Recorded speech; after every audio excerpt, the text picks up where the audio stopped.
Yeah, so hi everybody, thank you for coming.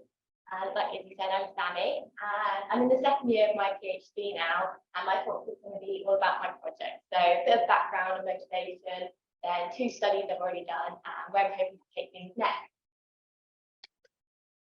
So my project looks at the water, energy, and carbon cycles.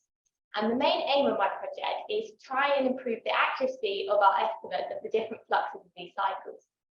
These fluxes are key components of the Earth system and provide a foundation for understanding weather and climate dynamics.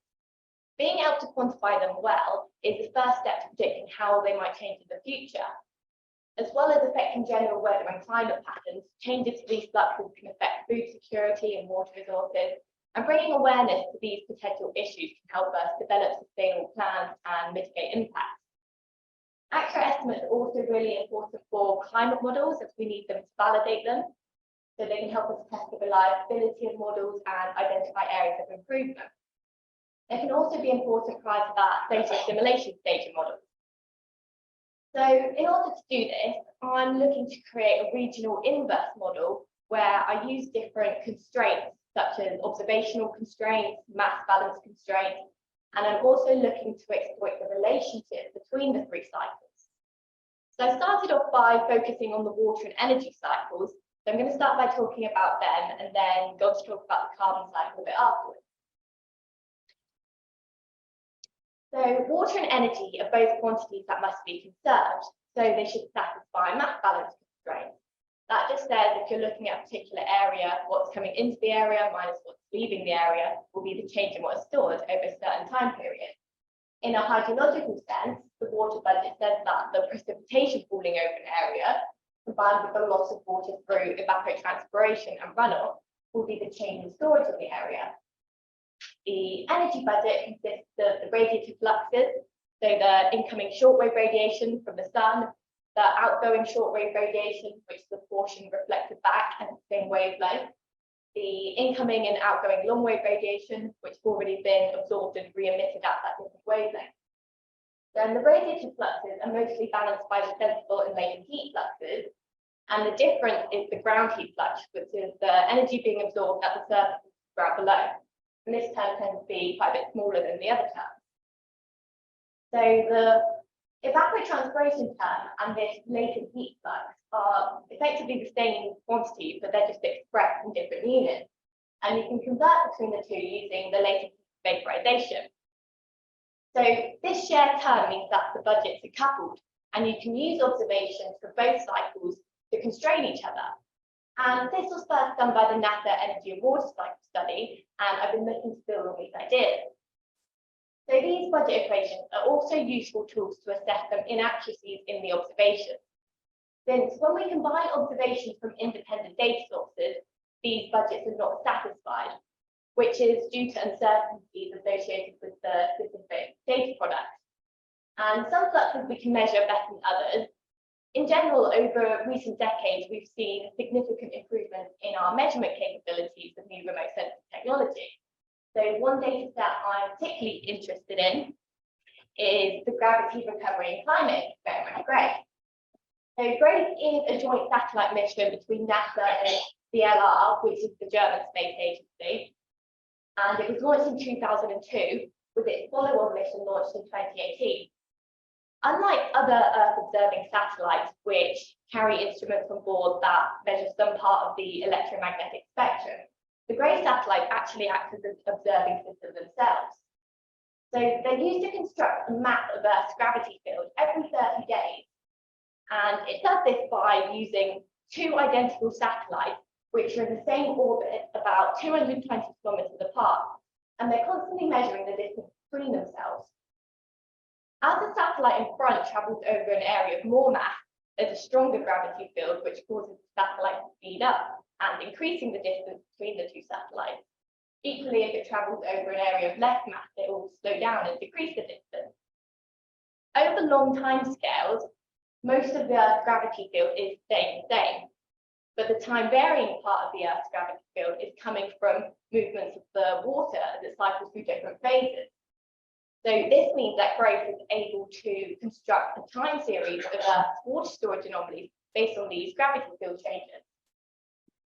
So onboard, GRACE uses a K-band ranging system to measure the distance between the satellites, which is very, very subtle changes caused from those gravity anomalies.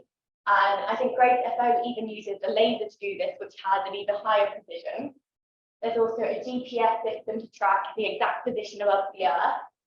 And it carries in a device called an accelerometer, which measures non-gravitational changes, so things like from atmospheric drag. And it's got quite a coarse resolution of a few hundred kilometers, but over large scales, this should be a really reliable data set and has presented us with many new opportunities. So this is just a figure taken from a Delta study, and it's showing different trends in water storage that GRACE has detected, I think from 2002 to 2016. And the trends have come from different reasons, so from climate change and human activities. For example, you can see that global warming has caused ice sheet loss and glaciers to melt, whereas in other regions, human activities have had more of a direct impact, such as the depletion of aquifers for crop irrigation. But overall, the study highlights the importance of sustainable resource management in the face of climate change and growing population. And GRACE has played a really vital tool in identifying areas of concern.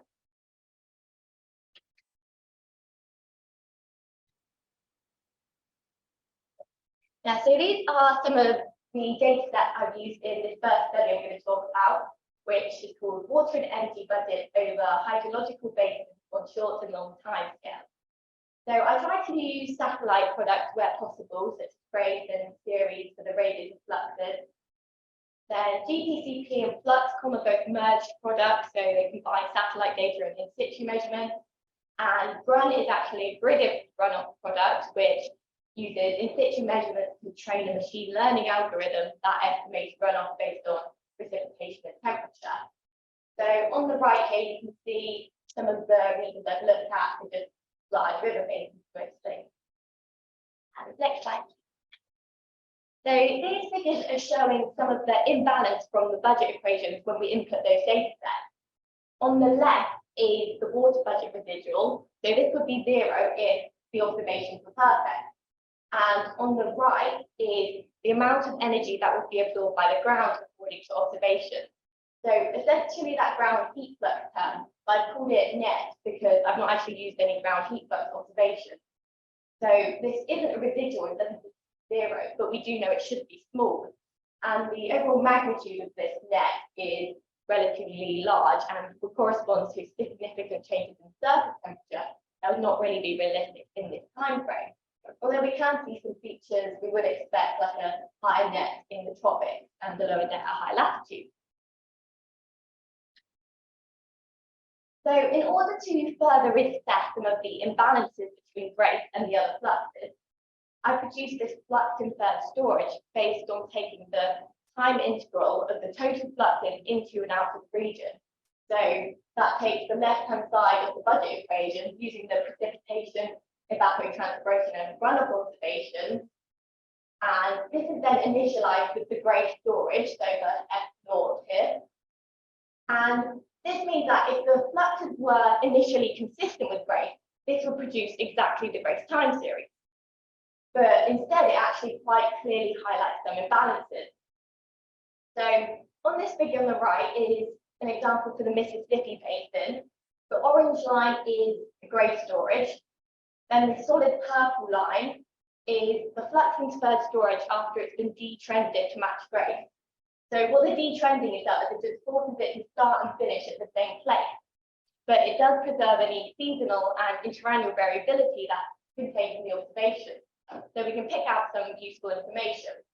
Then this dashed line here is the flux inferred storage with no detrending. So any persistent imbalances will show up here. So in this case, a persistent positive residual causes this line to quickly go out of range. So this is a map showing that exact same plot for various other regions. And we can start to see what kind of information we can pick out. So in the Prana, you can see that the interannual variability matches up quite well with the small cycle and large cycle matching up. Then in the Amazon here, you can see that the fluxes are consistently suggesting a reduced Mackenzie at the top left, right? They're consistently suggesting an amplified seasonal cycle. And we can start to think why these peaks might be. So in some of the higher latitude basins, we saw a delay in the timing of the cycle, and we attributed this to the runoff variable not accounting for snowmelt very well. Next slide, please. So the main aim of this study was to adjust the observations to make them consistent with each other. So to do this, I set up this cost function, which is minimized in order to impose a number of constraints. So firstly, to minimize the distance to the observations based on the relative uncertainties, which comes from that first term there, to close the monthly water budget and the long-term energy budget. So I'll mention a bit more later what I mean by the long-term budget, but these are using the lambda and mu here are Lagrange multipliers, and A and B represent the budget equation. Then to couple the water and energy budgets by a shared latent heating term, and finally to ensure consistency with long-term water storage trends and interannual variability observed by GRACE. So the novelty of this optimization model comes from this last constraint. And the motivation comes from looking at previous water budget studies, which also try and balance the monthly water budget and use GRACE as input. But what I found is with these previous studies, when producing monthly estimates, they often overlook longer timescales. And consistency on a monthly timescale doesn't guarantee consistency in the long term.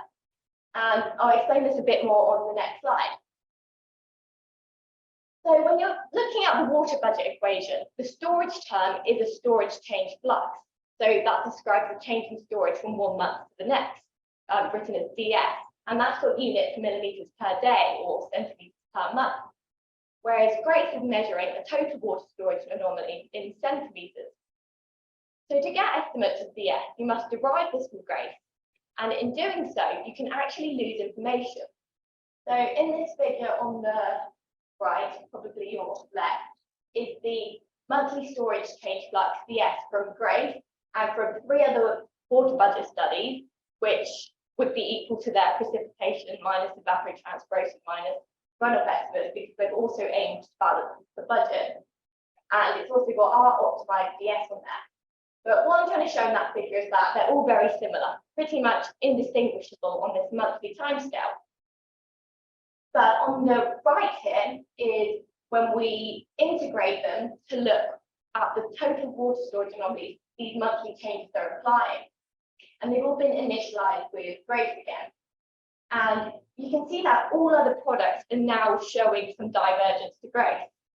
But our study, which is the blue dashed line, which is sitting pretty much on top of the GRACE line, has been designed to guarantee consistency on all timescales.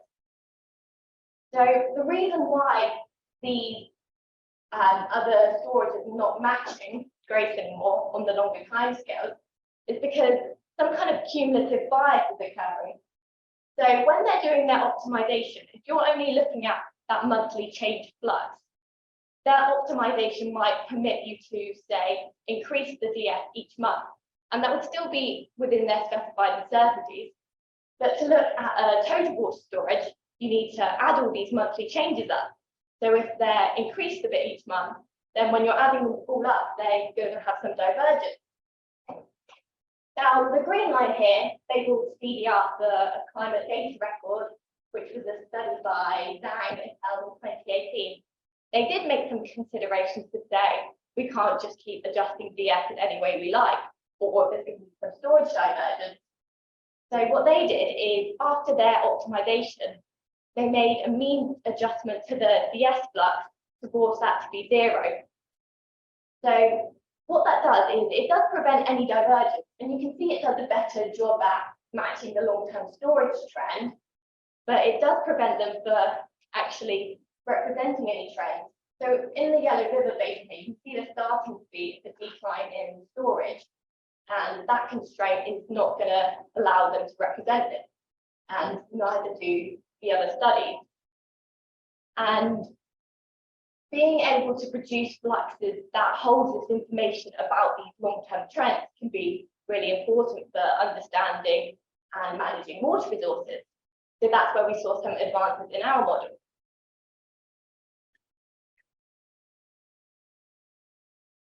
So just a quick explanation of how my model works or what I've done differently from the other models. The main difference is that I've solved it in a sequential manner, so solving each month at a time, which allows each optimized DF to depend on the previous month. And the definition of storage of how we defined our DF is also different. So we've taken the storage directly from Grace to try and avoid deriving that DF, which is where they lose information. So using this definition of storage being storage of 1 month is the storage of the month before plus this DF term, then we've done some rearranging to say that the storage for 1 month is this initial storage plus the sum of all those DFs. And we still need a value for DF to input in our model. So this is what we've used here, where we take the storage from Grace and use the initial storage, and then we fill this term, which is the sum of all the previous month DFs. So we use our optimized value of that, and that's enabled by how we solve sequentially. So we already have our values for the previous month. Yeah, so with my energy budget, I had to treat this slightly differently because there is no available energy storage data similar to Grace that we had for the water storage. So instead, we produced this energy storage by integrating the, similar to the flux and flow water storage, by integrating the total sum going into the ground, so that net term. And we have detrended this, so of course, the net term to be 0 on average over our study period. Next slide, please. And so this is a map of what the flux conferred energy storage anomalies look like. So they've all been initialized at 0. And so the multiple lines are, well, the green line is just that flux conferred energy storage, and then the blue dashed line is from our optimized fluxes. So that was only imposed as a weak constraint, so that's why it's not following it exactly. So this removes any overall trend, but it does preserve the seasonal and interannual variability from the observations. So there is some information we can pick out here, and we did do a few attribution studies to see which fluxes was driving the interannual variability. But the main thing we noticed was the size of the interannual variability is quite large compared to the size of the seasonal cycle, which tells us it's probably a bit unrealistic. But what this has done is allowed us to build this coupled framework that we can constrain further in the future. So, for example, using land surface temperature might be really useful, because that will be really highly correlated to that net for with this energy storage. And that would also depend on the heat capacity of the surface, which we might be able to learn about from our coupled water storage. So there's only one other study which has done a coupled water and energy budget on this monthly timescale, which is this class study for conserving land, atmosphere, and synthesis suite. So the main difference is that they have included monthly constraints, and they've done this by using measurements of ground heat flux as input. But we avoided doing this because ground heat flux measurements just aren't very good. So they measured with a little plate in the ground, and they've got a really small footprint. So over large scales, any estimates can be really heavily modelled, which we wanted to avoid doing in our predominantly observational-based study. But when we plotted our optimized net against the class ground heat flux in this figure here, they actually lie within the same ballpark, which was fairly reassuring. And this figure is showing the energy storage implied from these fluxes. So this red dashed line is from the raw observations, and the class storage is also showing this divergence because they've only accounted for monthly timescales and not for any longer timescale constraint. Whereas here you can see the impact of our longer timescale constraint as it is balanced. So this is just looking at the period of the class study, but if it was continued to 2013, which is when we looked at, it would end up at 0. So just to mention about error covariance quickly. So error covariance just describes the relationship between the uncertainties of the different fluxes. In my model, and I think all other models like this, we've assumed the errors to be uncorrelated, but not because they are uncorrelated, but we just don't know how to quantify it. So, for example, if you overestimate precipitation, you might also overestimate the runoff, so their errors would be positively correlated. And their correlation coefficient would vary somewhere between 0 and 1, where 0 is fully independent and 1 would be perfectly correlated. So what I've done is just some sensitivity experiments to see how introducing error covariances would affect the results. So in these figures, I've looked at two different correlation coefficients. So a low one of 0.25 and a high one of 0.9. And what this figure is showing is the solid line is the adjustment made to the fluxes before I've introduced error covariance, and then the dashed line is with this error covariance introduced. And what it does is it means the fluxes start to be adjusted together. You can imagine that the precipitation and runoff have a tendency to adjust in the opposite directions in order to close the budget. But with this error covariance, they're starting to adjust the same way, but still in accordance to their uncertainty. And what I'm trying to show in these figures below, so this is the percentage change of, so the adjustment made to the P minus 2 altogether, and then the other fluxes. And what I'm trying to show is that the other fluxes have to adjust a lot more to compensate if they're now moving together. And you might start to get a bit of an unrealistic solution. So I'm not done too much more work on actually how to quantify them, but that's definitely something to be done in the future.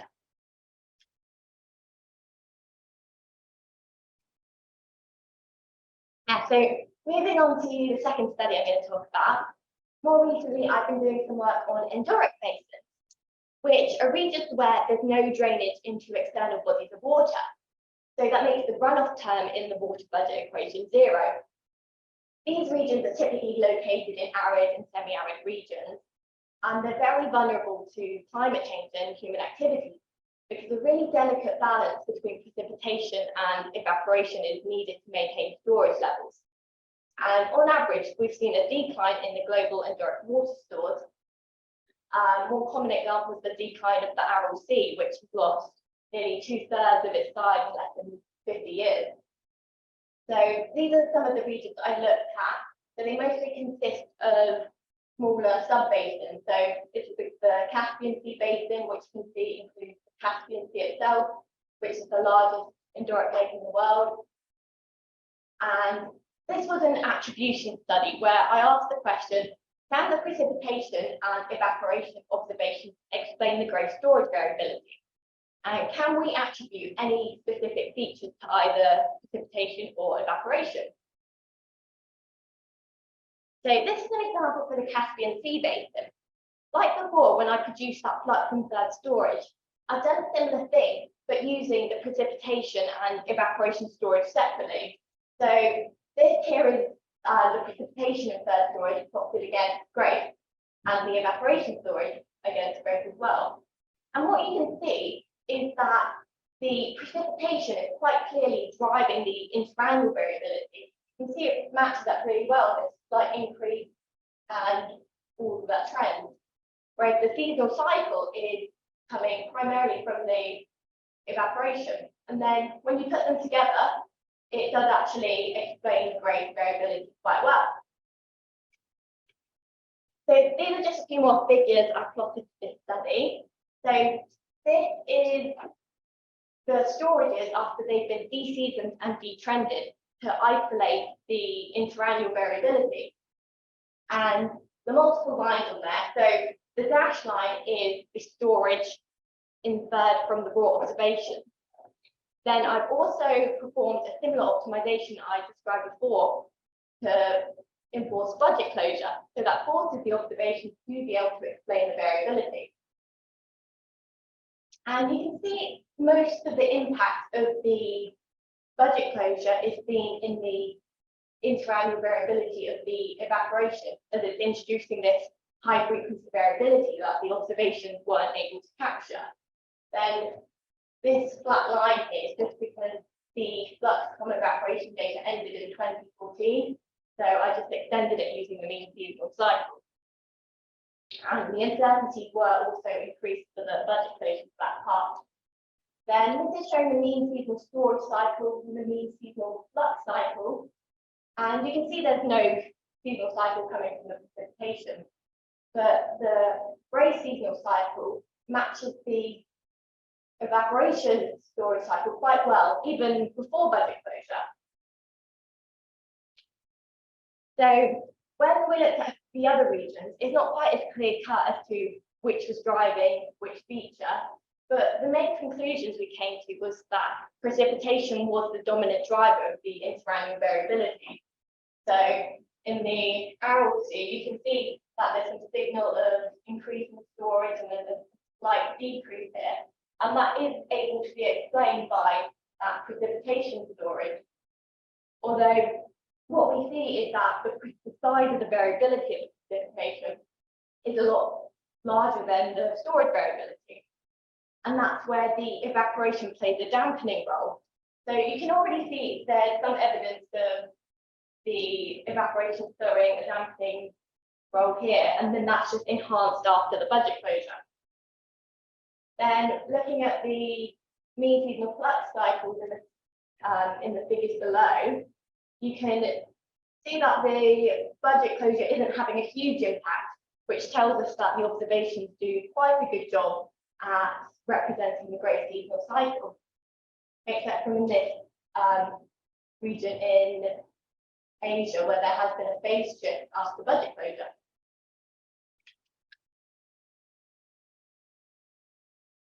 So I have also included a coupled energy budget into this model.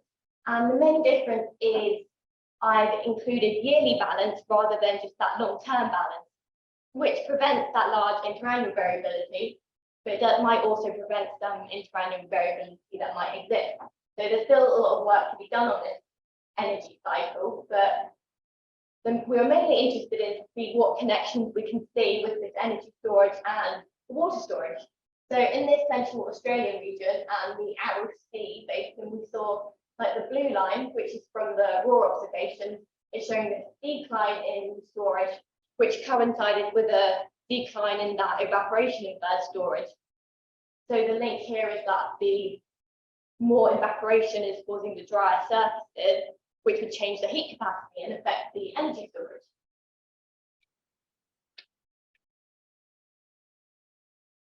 Yeah, so now to talk a bit about the carbon cycle.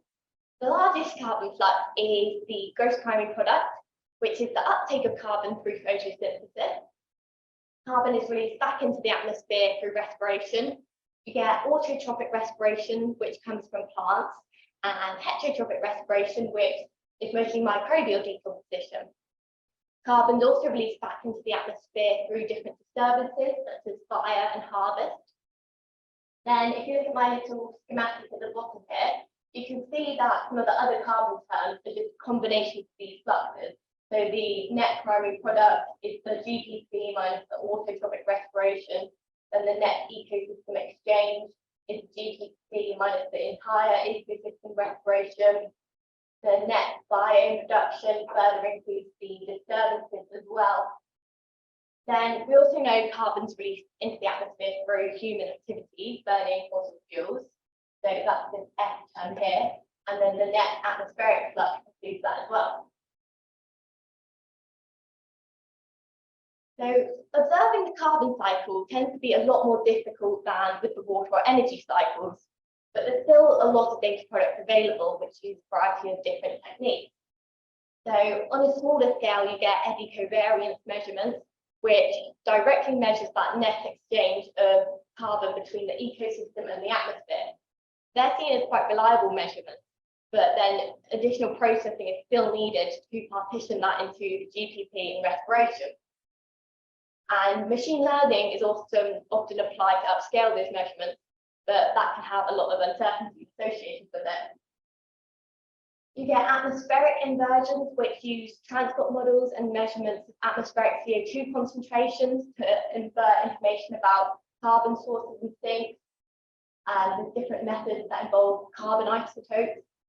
And you can't measure any carbon flux directly with remote sensing technology, but what they do is look for different properties that they can measure and then use those measurements along with different modeling techniques to approximate different fluxes. So just a bit of background about eddy covariance. Eddy covariance is a technique that is used to measure the exchanges of fluxes between the ecosystem and the atmosphere. So things like water vapor, which is the latent heating, carbon, methane, heat fluxes.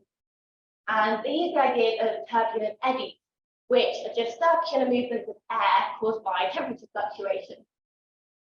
Eddy covariance primarily uses two instruments which are mounted on tripods and towers. So there's a sonic anemometer to measure wind speed and direction, and an infrared gas analyzer to simultaneously measure gas concentration. Then by calculating the covariance between vertical wind speed and the gas concentration, you can calculate the exchange rate of the flux. So these towers are only giving us measurements at a particular site, and they tend to be distributed to try and capture a range of different vegetation types and climates. Then FluxNet is a global network that combines all these flux tower data into one database.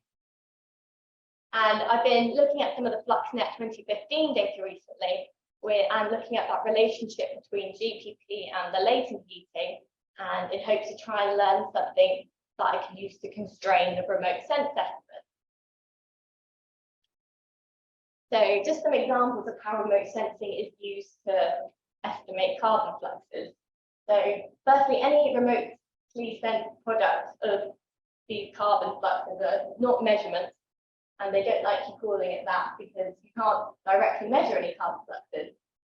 So things like, or instruments like MODIS are really key in helping us do this. So MODIS can measure reflectances, which can be used to calculate different vegetation indices.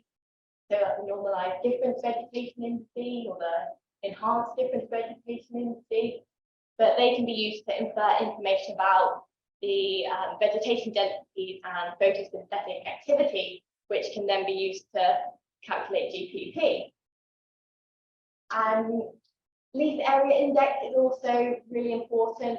That's measured with LiDAR, and that can be used to calculate FAPAR, which is the fraction of absorbed photosynthetically active radiation. So that's used in light use efficiency models. And you see it's quite a simple formula to calculate GPP from the FAPAR. Then PAR is just the portion of the electromagnetic spectrum that can be used for photosynthesis. And light use efficiency just represents the efficiency that plants can convert radiation into biomass through photosynthesis. And one method that's becoming more popular is the use of solar-induced fluorescence. So when plants absorb radiation, not all of it is used for photosynthesis, and a small amount is re-emitted as a fluorescent light, which is the solar-induced fluorescence. And you can imagine this is really highly correlated to GPP. So it's being preferred since this is a bit more of a direct correlation rather than some of the other methods.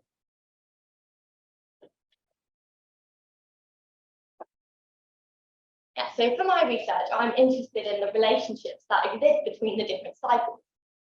So over land, transpiration is the dominant part of evapotranspiration. And transpiration is directly linked to GPP through stomata conductors. So stomata, the little holes in the plant, open and close to take in CO2 and regulate plant water loss, which is the transpiration. And this can depend on the CO2 concentrations of the atmosphere and the humidity of the atmosphere. Since if there's lots of carbon available, they can leave their opening quite small and maintain the rates of carbon assimilation, and that will minimize the water loss. But if there's not much carbon available, they need to leave that opening bigger, which will make them lose more water. And the humidity is also important because that's affecting the gradient between the plant and the atmosphere. So in the plant, it's fully saturated.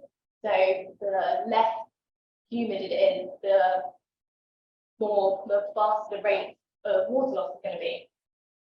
Then in terms of fluxes that are in my current model, we know that the incoming shortwave radiation can indicate light availability, the latent heating can indicate water availability, and the outgoing long-wave radiation can indicate surface temperature, all of which are controlling factors of biomass growth, and that can be used to estimate photosynthesis growth. Yeah, so I mentioned that I've been exploring some of the FluxNet 2015 data. I think the next step I also want to look at some model outputs, so maybe the CMIP models or the trendy model. And I'm also going to look at some remote sensor products and seeing how that relationship between GPP and the latent heating varies between the flux tower site and the remote sensor product. And ultimately, the main goal is to try and produce a coupled model. So overall, we've seen that the observations do not produce balanced budgets. Models, however, are able to incorporate closure constraints, but there's not a good match between the models and observations. So there's a need to better quantify these fluxes. And these can have really important applications, such as testing climate models. The coupling between the water and energy cycles has allowed for observations from either cycles to constrain each other, like was done in the NASA energy and water cycle study and the class study since then, and in our model. Then the carbon cycle is also intimately coupled with these two cycles, which would allow even more data set to be used as constraints and potentially create a fully coupled Earth system cycling analysis, which has not quite been done. So far, I produced a new optimization model with advances in fully utilizing the greatest data. I've coupled this with an energy budget and hoping to constrain this further in the future. Then I've also done some work on endoric basins, and now my main aim is to start exploring the carbon cycle a bit more. I'm actually going to Colorado this weekend to go on a flux course where I'll learn all about carbon fluxes, so hoping to get a bit more of a understanding of or ideas about how to take these next steps in my project. Yeah, so thank you for listening. I'll start with questions in the room before we're online. Fascinating. I'm a hydrologist, not a big. Have you learned much about, you had 20 years and you're constrained by the amount of time series together, but over the last 20 years, do the trends in flux you describe correlate at all with trends in runoff, annual trends in runoff? I think, thinking for instance that on the Lena and the Congo should not massively disturb international rivers. You would find a correlation, whereas if you were looking at the Murray-Darling, it would be very unlikely to, because the amount of abstraction. The Colorado would be another reason.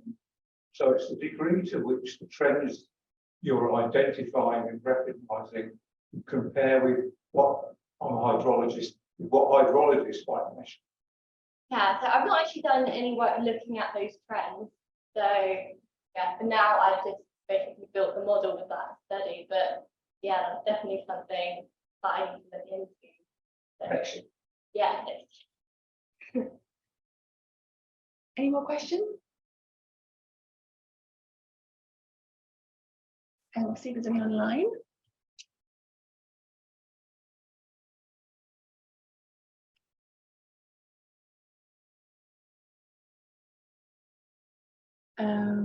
No questions online yet. So are you excited for Colorado? What exactly are you doing out there? So it's just a course where you're staying at the Mountain Research Station, and I don't know a huge amount about it, but it's 2 weeks learning about carbon fluxes. I think half of it's about modelling and half of it will be just theory of whatever. Amazing. Yeah, that should be fun. I was going to ask you, What are the timescale? The 3 year?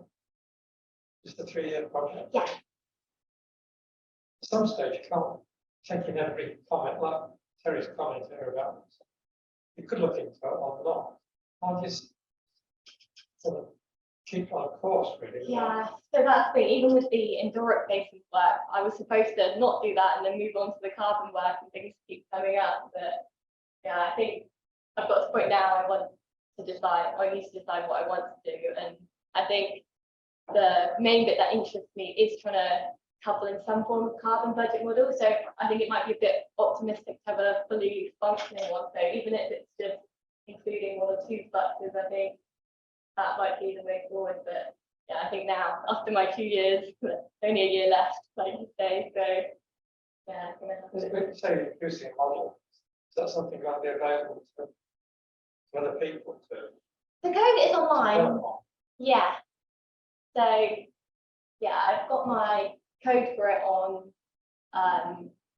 GitHub. So this QR code is just for a link to my paper where I describe the model in a bit more detail, and the code is available. So yeah. Regarding the carbon fluxes, there's obviously been quite a lot of interest recently in forest fires. And so would you have to take those into account as well? I imagine you would, but I think they would affect different timescales to what I might be interested in. But yeah, I think to start with, I would simplify my problem. I'd start by focusing on just the basic fluxes, so just the GPP and the respiration, and then yeah, ignore that kind of stuff to begin with. You said you're going to look at some CMIT models, perhaps. Do you know which ones? Oh, no, Okay. I've just had that checked out there by my supervisors. Don't know. I mean, that's just easy to get hold of, and then the trending model might be a bit longer to get hold of. Any other comments? Doesn't have to be a question. Anything you feel interesting?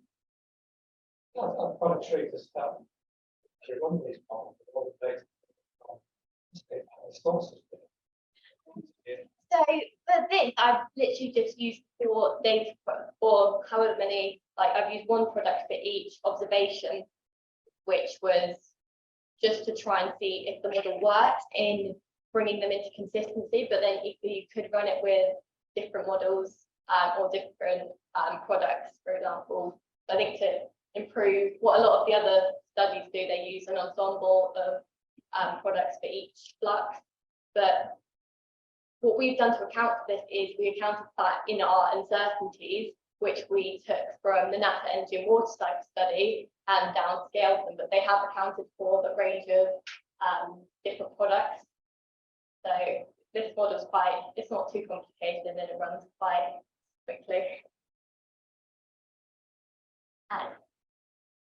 Just a comment and a question. The comment is excellent work, fantastic.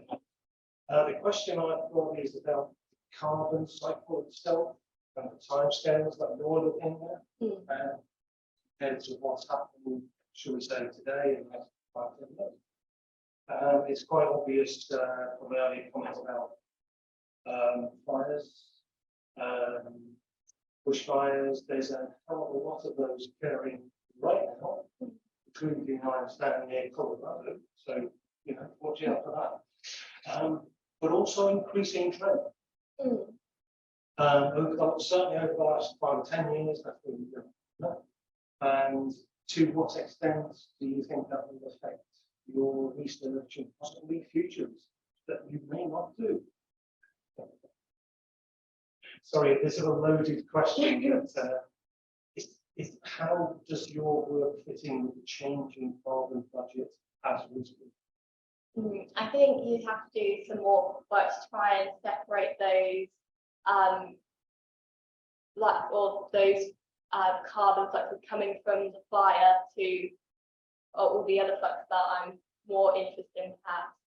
And yeah, already now all the fires are causing some confusion in all the measurements. So yeah, that is adding a difficulty there. So I think for my work, I'm trying to keep the problem as simple as possible to start with. So yeah, hoping to, That's the approach. yeah. Thank you. Thank you. If you have no more questions, I'll just double check there's no more online. Sorry, I'm a bit of a granny.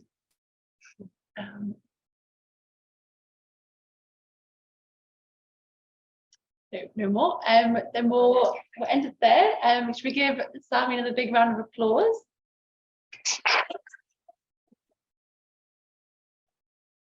And we'll be back on the 11th of July for a talk in here on